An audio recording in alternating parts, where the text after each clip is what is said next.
은혜와 사랑이 한량없으신 아버지 하나님, 오늘 이 아침에도 저희들이 주님 앞에 나올 수 있도록 길을 인도하심을 감사합니다. 여러 가지로 어려운 일이 많고 또 불편하게 우리의 길을 가로막는 일들이 있지만은, 그러나 오늘 이렇게 모든 어려움을 극복하고 하나님 앞에 나와 기도할 수 있도록 우리의 마음과 우리의 뜻과 우리의 몸을 지켜주신 하나님, 그 은혜를 진심으로 감사하옵나이다. 주께서 동행하시는 중에 어두운 골짜기를 지나게 하시고, 주님께서 힘주시는 중에 모든 위험한 일들을 다 밀 수 있게 하신 그 크신 은혜와 사랑을 진심으로 감사합니다. 많은 근심과 걱정이 우리를 괴롭히고 있지만은, 오늘도 이렇게 주님 앞에 나와 기도하며 찬송하며 주께서 우리에게 향하신 하나님의 사랑을 확인하면서 하루를 시작하게 하시오니 놀라운 은혜를 진심으로 감사하옵나이다. 자비하신 주여, 이제 주와 동행하게 하시고 주께서 나와 함께 하심을 항상 가깝게 누며 살아가게 하시고, 주의 말씀을 듣고 주의 말씀에 진실하게 응답하며 살게 하옵소서. 복잡하게 들리는 소식, 항상 절망고 우리의 마음을 실망케 하는 많은 사건들을 다 물리칠 수 있게 하시고, 오직 주의 음성에 응답하며 사는 주님의 사람들 되게 하여 주시옵소서. 사망의 음침한 골짜기로 갈지라도 주께서 함께 하여 주시길 바라며, 이보다 더 어려운 문제에 부딪힐 때도 주께서 길을 열어주시옵소서. 홍해와 같은 바다가 가로막힌다 하더라도 그걸 열어주시고, 태산이 우리 앞에 가로막는다 하더라도 그것을 넘을 수 있는 용기를 주시옵소서. 항상 밝은 마음으로 주를 이고 주의 거룩하신 뜻을 따라 사는 하루하루의 생이 되게 하여 주시옵소서. 자비하신 주여, 오늘도 하나님의 말씀이 바르게 전파되소서. 그리고 땅끝까지 전해지게 하시고, 다시 방송과 인터넷을 통해 전해질 때 이 말씀에 접하고 이 말씀을 듣는 모든 사람이 주께로 돌아오며 구원받게 하여 주시옵소서. 자비하신 주여, 하나님의 거룩한 뜻을 또 교회를 위해서 몸과 마음 정성을 다 기울이는 주님의 일꾼들에게, 그 가정과 그 기업의 그 심령에 한량없는 은혜로 날마다 충만하게 채우시옵소서. 아버지 하나님, 오늘도 이 나라를 돌보시고 이 민족 위에 함께 계시고 이정자들의 마음을 정직하게 하시고 겸손하게 하시며, 하나님이여 이 세대를 바로 분별하게 하시고 민족을 바른 길로 갈 수 있게 하여 주시옵소서. 특별히 기도하옵는 것은 온 국민이 한 마음 한 뜻 되게 하시고, 더 이상 물고 뜯고 헐뜯는 일들이 없게, 주여 이 어려운 난국을 서로 돕고 위하면서 타개해 나갈 수 있게 하여 주시옵소서. 우리가 작은 이득을 위하여 큰 것을 버리는 일에 하시고, 현재의 적은 소득을 위해서 크고 위대한 미래에 있을 일을 버릴 수 있는 저희들이 되지 않게 하여 주시옵소서. 하나님 아버지, 저 북녘 땅에도 소속히 자유를 주시고 굶주림과 질병과 고통에서 건져 주시옵소서. 이제 주의 손에 나오니 주님 홀로 주관하시고 그 모든 우상과 잘못된 이데올로기로부터 소속히 벗어날 수 있도록 하나님이여 강하게 역사하여 주시옵소서. 우리가 보내고 있는 적은 정성으로 인해서 지금 귀한 어린이들이 500명이 우리가 고아원에서 자라고 있습니다. 하나님이여, 그들이 아름답게 귀하게 자랄 뿐더러 그 마음속에 그리스도의 사랑이 전해질 수 있게 하시며, 이 일에 직접 관계된 자나 이 일을 또 이런 소식을 듣는 모든 사람의 마음이 열리면서 사랑으로 미움을 이길 수 있고, 그리고 진실 복음으로서 초래 장막을 열 수 있게 크고 위대한 역사가 나타나기를 기도하옵나이다. 자비하신 주여, 오늘도 해외에 있든지 여행 중에 있든지 군문에 나가 있는 젊은이들 그리고 공부하는 자녀들이 있습니다. 하나하나 다 돌보아 주시고 병중에 있는 자와 부을 당한 가정에 은총을 베푸시옵소서. 오늘 저희들이 주님 앞에 나와 간절히 기도합니다. 위하여 기도하는 모든 일들이 주 안에서 풀리게 하시고 해결되기도 하시고 우리가 위하여 기도하는 분들에게 하늘로부터 주시는 긍휼과 축복이 나타나시옵소서. 주님, 이 하루의 모든 생활을 주께 맡깁니다. 주만이 영광을 받으시옵소서. 주 예수 그리스도의 이름으로 기도드립니다. 아멘. 하나님의 말씀 계속해서 오늘 요엘 2장 보겠습니다.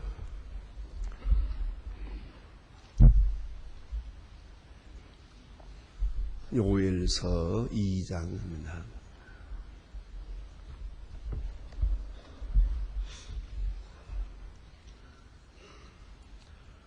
요엘 2장 1절로부터 오늘 아침에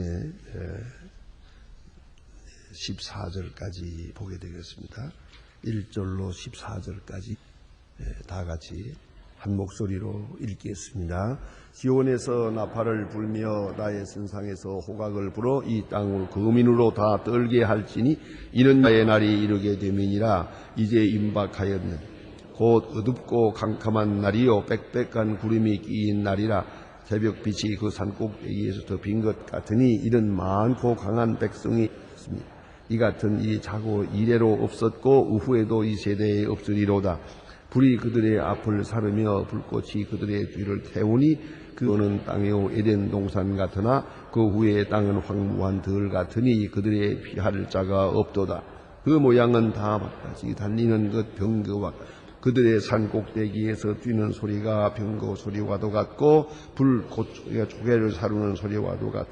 강한 군사가 항우를 들며 싸우는 것 같으니 그 앞서 만민이 추구하며 그 성의 빛이 하얗게 졌다. 그들의 용사같이 달리며 무사같이 성을 뒤엎고 오르며 각기 자기 길로 행하되 그 항우를 의하며 피차에 부딪히지 아니하고 각기 그 산으로 행하며 병기를 충돌하고 나아가나 상시지 아니하며 성중에 뛰어들어 그 성 위를 달리 질이 없고 오르며 도적같이 창으로 들어가니 그 앞에는 장대 진동이 있고 하늘을 떨며 1월이 캄캄하며 벌들이 빛을 거두다. 여호와께서 군대에서 소리를 바라 그 지는 심히 크고 그 명령을 가슴하니 여호와의 날이 크고 심히 두렵도다. 당할 자가 없으니구랴. 여호와의 말씀이 너는 이제 금식하며 울며 애통하고 마음을 다하여 내게로 돌아오라 하나 이런 곳을 짓고 말고 마음을 짓고 너희 항상 돌아올지니라. 이는 은혜로우며 자비로우시며 노하기를 더디하시니 이내가 그 시사 뜻을 돌이키고 재앙을 내리지 아니하시나니 주께서 그 흑암과 뜻과 기시고 그 뒤에 복을 끼치사 너희의 복에 여호와께 소재와 전체를 드리지 아니하실지 누가 알겠느냐. 아멘. 오늘 주신 말씀은 역시 큰 재앙에 대한 경고 그리고 그것에 대한 어떻게 우리가 대처해야 될 것인지 하는 것을 우리에게 말씀하고 있습니다. 문제는 위기에 대한 인식이 옳시다. 멸망의 길로 가면서도 평안하다 생각하는 것 그것보다 더 위험한 일은 없습니다. 앞에 있는 위기에 대해서 특별히 하나님의 심판에 대한 민감한 위기의식이 먼저 있어야 한다는 것이고요. 그래서 다 잘 될 줄만 알고 다 평안할 줄만 알고 그렇게만 생각하는 것처럼 위험한 일은 없습니다. 오늘 선지자들의 말씀은 항상 앞에 있는 위기를 앞에 있는 큰 심판을 예고하십니다. 그래서 선지자는 바로 그대로의 선지자입니다. 미리 아는 사람입니다. 먼저 합니다. 그래서 우리가 일반보다 특별히 하나님의 역사, 하나님의 심판에 대해서 아주 민감하게 그 심판을 감지할 수 있어야 되고요. 또 하나는 징조를 읽을 수 있어야 됩니다. 멀리 있는 이야기가 아니고 가까이 다가오고 있는 이야기 때문에 이 눈앞에 징조가 있습니다. 하나님께서는 선지자를 보내지 않고 멸망시키는 일이 없습니다. 또 징 보이지 않고 심판하지 않습니다. 아주 급한 일같이 보이지만은 그렇지 않습니다. 반드시 미리미리 그들에게 심판을 예고해 주시고 예표나 징조를 보여주십니다. 그런데 이 징조가 앞에 오는데도 불구하고 이것을 읽을 줄 몰라요. 이 징조가 이것이 전부 다인 줄 알아요. 요거 하나만 면하면 될 줄 알고 요거 하나만 어떻게 피해가면 될 줄 압니다. 그건 잘못입니다. 꼭 잊지 말아야 합니다. 우리 앞에 있는 사건은 그 정말로 빙산일각입니다. 앞에 있는 크고 무서운 심판에 대한 이것이 조그마한 징조가 된다는 것입니다. 이는 예표가 되는 것이에요. 음악으로 말하면 소론과 같은, 소곡과 같은 것이에요. 지금 인도에 지진이 나서 수만 명이 함몰되는, 수만 명이 이렇게 이재민이 나왔습니다. 그런가 하면 또 요새 또 인도네시아에, 그리고 그 여러 나라에 또 있어서 또 수백 명이 이렇게 하는 그런 우리가 기사를 보게 돼 소식을 듣게 됩니다. 도처에 지진이 있습니다. 많은 재난이 있습니다. 상상도 못할 일들이 있습니다. 우리 인간들이 그만 뭔가 자기 딴에는 잘한다고 해서 재주 부렸는데 그 인간들의 재주는 믿을 것이 못 됩니다. 다시 말하면 총체적이고 확실한 것이 못 되기 때문입니다. 그래서 하나를 얻고 열을 잃어버리게 됩니다. 여러분, 요새 우리가 다 겪고 있지 않습니까? 이 광우병이라고 해가지고 소리 옛날에 듣지도 못하던 얘기입니다. 이것은 인간들이 만들어 놓은, 이것은 스스로 만들어 놓은 자초하는 행위입니다. 이것은 소는 어디까지나 그저 끝까지 풀을 먹어야 하는 건데 소를 빨리 키우고 또 훌륭하게 키우기 위해서 그래서 소에다가 동물성을 먹였어요. 결국은 이와 같은 어처구니 없는 일들이 생기게 됩니다. 전 그래서 걱정입니다. 사람들이 뭘 의학이다, 과학이다, 열심히 연구해서 뭘 한다고 하는데 하나만 들어놓고는 10가지 망치는데 하나 좀 낫게 되는 그 다음에 엄청난 후속으로 오는 화근이 따라오는 것을 볼 수가 있습니다. 여러분, 때때로 요새 제놈이 있고 의학이 어떻고 하니까 이렇게 발달하면 아마 어떻게 앞으로는 죽지 않는지도 모르겠다 생각하는지 몰라도 아야 잊어버리세요. 사람이 이렇게 자가 이제 아주 다 한꺼번에 다 죽을까 봐 걱정입니다. 인간의 재주, 지혜라고 하는 것이 이렇게 부질없는 것을 생각하게 됩니다. 정말 위험한 장난이다. 오늘 어쨌든 이런 모든 일들이 다 앞에 있는 큰 사건에 대한 징조가 되고 있다는 걸 알아야 합니다. 그래서 하나님의 가까워오고 있는 시간을 읽을 줄 알고 징조의 뜻을 읽을 줄 알아야 합니다. 그래서 우리가 해야 될 것이 무엇이냐. 다음으로는 그런 거로 우리가 어떻게 해야 되느냐 하는 겁니다. 요거 하나만 어떻게 면하려고 한다고 되느냐. 그거 아니에요. 이 모든 경제 문제의 뒤에는 정치 문제가 있고 정치 문제 뒤에는 도덕적 문제가 있고요. 도덕적 문제 뒤에는 종교적 문제가 있는 것이에요. 인간의 성이 잘못될 때 모든 자연까지도 큰 화를 입게 되는 것이에요. 그런 거로 문제의 해결을 오늘 하나님께서 말씀하세요.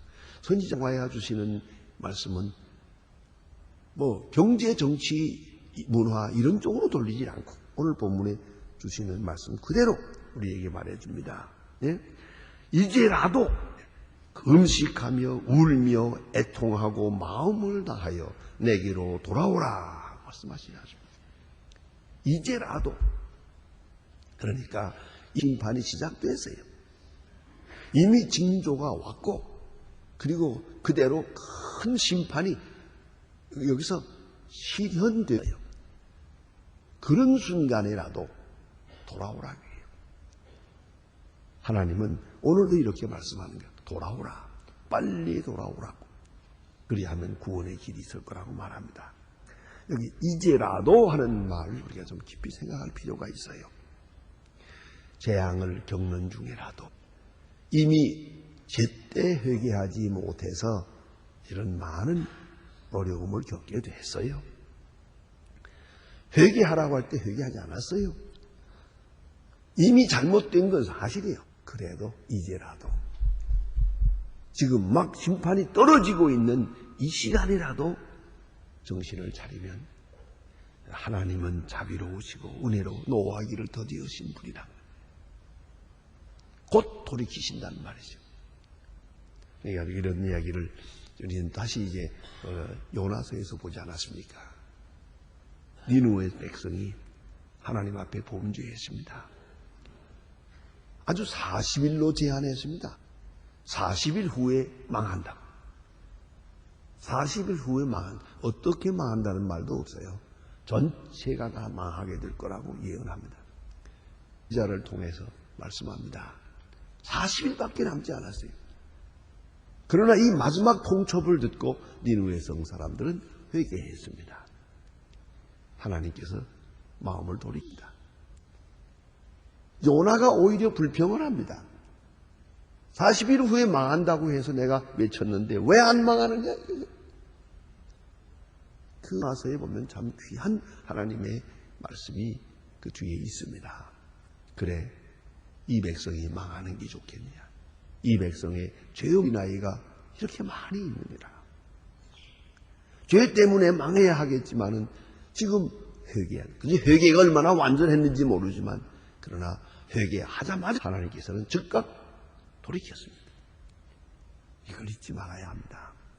우리가 하나님 앞에 얼마나 완전한 모습으로 나갈 수 있겠습니까마는 그러나 그 언제라도 이번 이제라도 금식하며 울며 애통하고 마음을 다하여 내게로 돌아오라.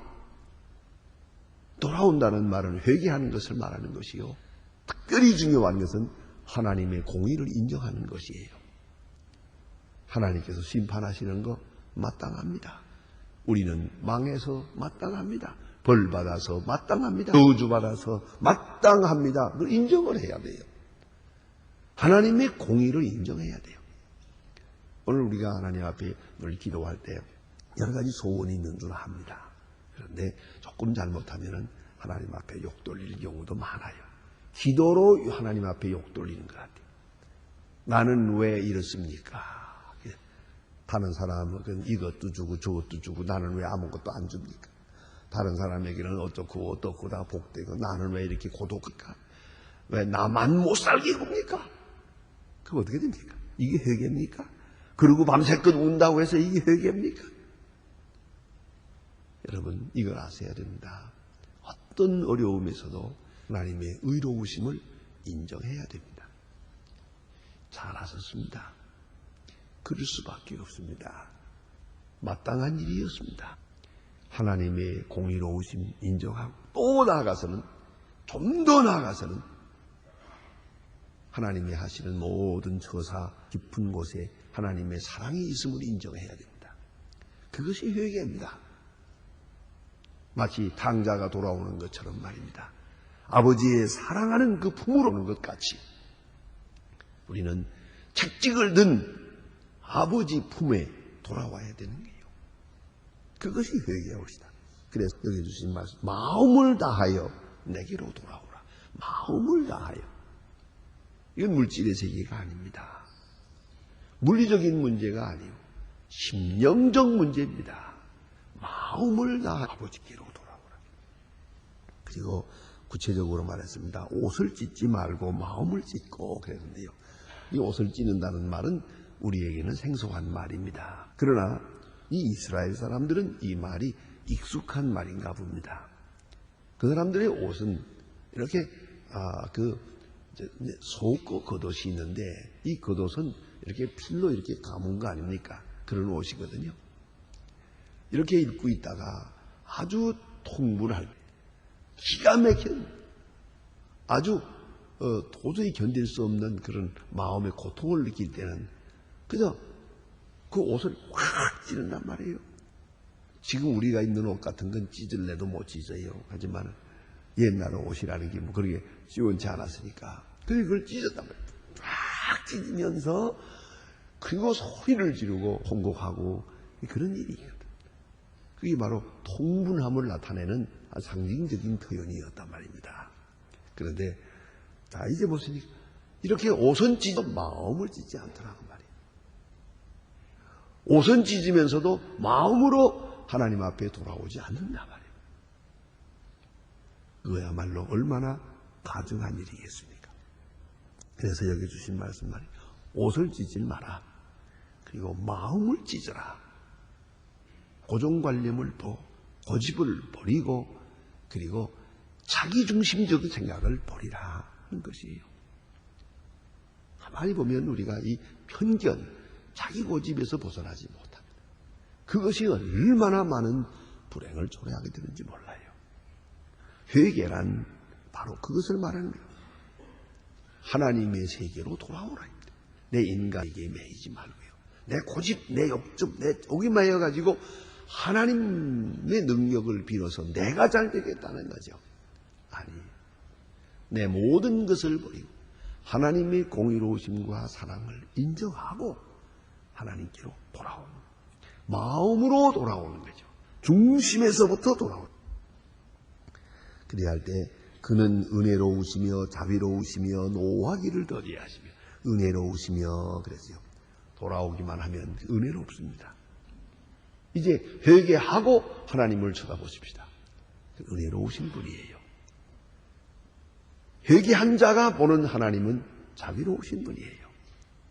예수님께서 우리에게 소개해 주신 하나님은 아버지 하나님이에요. 여러분 보세요. 주기도문에 하나님이란 말이 없어요. 하늘에 계신 우리 아버지예요. 그 아버지라는 말 속에 많은 뜻이 포함되어 있어요. 하늘에 계신 우리 아버지. 그 예수님께서 우리에게 가르쳐 주신 하나님이에요. 하늘에 계신 우리 아버지. 하나님은 은혜로우신 분이에요. 회개하는 자가 만나는 하나님은 은혜로운 하나님이에요. 또 자비로우시며 그는 무한한 자비와 긍휼이 계신 분이에요. 마치 돌아오는 탕자를 영접하는 것처럼 말입니다. 그의 아픈 과거를 묻지도 않고 과거의 아픈 과거에 대한 그 책망의 말씀도 없어요. 그저 나는 잃었던 아들을 찾았고 죽었던 아들을 만나게 됐다고 반가워하는 거예요. 자비로우세요. 그 자비는 무한하시는 거예요. 그래서 어거스틴의 아주 유명한 말이 있습니다. 하나님도 못하는 게 있는데 하나님은 못하는 거 세 가지가 있대요. 하나님은 돌아가시지 못한다고. 살아계신 분이 돌아가시겠어요. 또 둘째는 회개하지 않는 자를 용서하지 못한다. 끝까지 회개하지 않는 자를 하나님 용서하지 못해요. 그것도 하나님 못하시는 거예요. 더 귀한 말은 여기에 있습니다. 하나님은 회개하는 자를 벌하지 못한다. 어떤 죄라도 지금 회개하면 곧 그를 용서하시고 받아주시는 거예요. 너무나도 잘 알지 않습니까? 극적장구 있지 않습니까? 십자가 옆에 있던 강도. 어디까지나 그런 강도예요. 죽어마땅한 강도예요. 많은 사람을 죽인 살인자예요. 그러나 죽는 순간, 숨 넘어가는 바로 직전에 나라에 마실 때에 저를 기억해 주세요. 딱 한마디 기도에 너는 나와 함께 낙원에 있으리라 말씀하십니다. 혹 여러분이 마음 가운데 의심이 있습니까? 바로 그 순간을 생각해 보세요. 뭐 굉장한 사람, 굉장한 성자, 굉장한 주의종들 생각하지 마시고요. 십자가 옆에 있던 강도를 한번 생각해 보세요. 딱 한마디의 참회의 기도. 그 순간 하나님은 그에게 자비로우시고 또 노를 더디하시며 진노를 거두시는 분이에요. 우리는 하나님의 마음을 움직일 수 있는 길은 이거밖에 없어요. 진실한 마음으로 하나님 앞에 돌아올 때 하나님께서는 그에게 은혜로우시며 자비로우시며 노하기를 더디히 하시며 인애가 크시고 뜻을 돌이키사 재앙을 내리시지 않는다. 사랑이 크신 분이에요. 회개하는 자가 만날 수 있는 하나님은 바로 이러한 하나님입니다. 그 하나님을 바라보아야지. 또 그 하나님을 만나야 될 것입니다. 기도하십시다.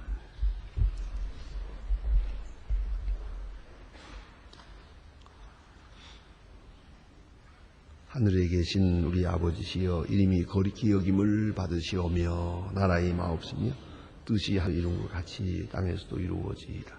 오늘날 우리에게 일용할 양식을 주옵시고 우리가 우리에게 죄 진 자를 사해 준 것 같이 우리 죄를 사해 주옵시고 우리를 시험에 하지 마옵시고 다만 악에서 구하옵소서.